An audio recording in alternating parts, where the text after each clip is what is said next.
Let's bring in NBC political director Chuck Todd for today's first read on politics. And Chuck, I heard a financial analyst say yesterday that neither of these candidates, McCain nor Obama, can say that they will not raise taxes after this $700 billion bailout.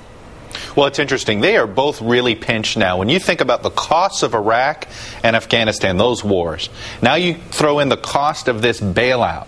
As far as the credit crunch here in this country and this entire financial crisis that we're in, suddenly the amount of money that Obama and McCain can talk about when it comes to promising tax cuts on the McCain side or universal health care on the Obama side, that pool of money is shrinking. And I think it'll be interesting to watch how both candidates sort of ratchet back their rhetoric, because both of them are fairly responsible usually when they talk about this, about what would happen if they become president, about what they can do and what they can't. And I bet you we'll start seeing some wiggle words out of the both of them because of just how much money now is basically already used up. Interesting. And I know you've got some new information on one of the battleground states that we're keeping an eye on, Pennsylvania. What do you have for us? Well, I do. Pennsylvania here. We're on our surface.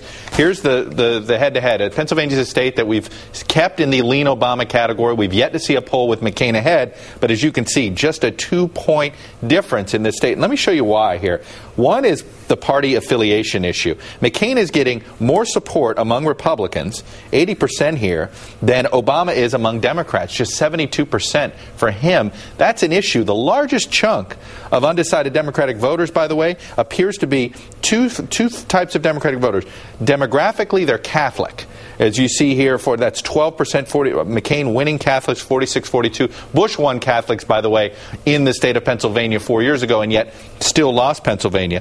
But the reason Obama is still not put away the state is when you look at Pennsylvania geographically, you see that he is not doing well in one particular area, and that's southwest Pennsylvania. Normally, when you're a Democrat running statewide in Pennsylvania, you say to yourself, I've got to do two things. I'm going to win Philadelphia big in those suburbs. I'm going to win Pittsburgh and their suburbs big. Let the Republican win the T right here and let them clean up. And usually that's a way Democrats win. When a Republican upsets a Democrat in Pennsylvania, it's because they either overperform in the suburbs of Philadelphia or they overperform in southwest Pennsylvania. And right now, the largest chunk of undecided voters is in this Pittsburgh, Allegheny County area. A lot of blue-collar Democrats who think President Bush is doing a poor job are also not yet sold on Obama, and that appears to be the swing area of the state. Real quick, Chuck, is it because, we saw this report out this weekend that some of those undecided Democrats are that way based on race, that they're not comfortable voting for an African American?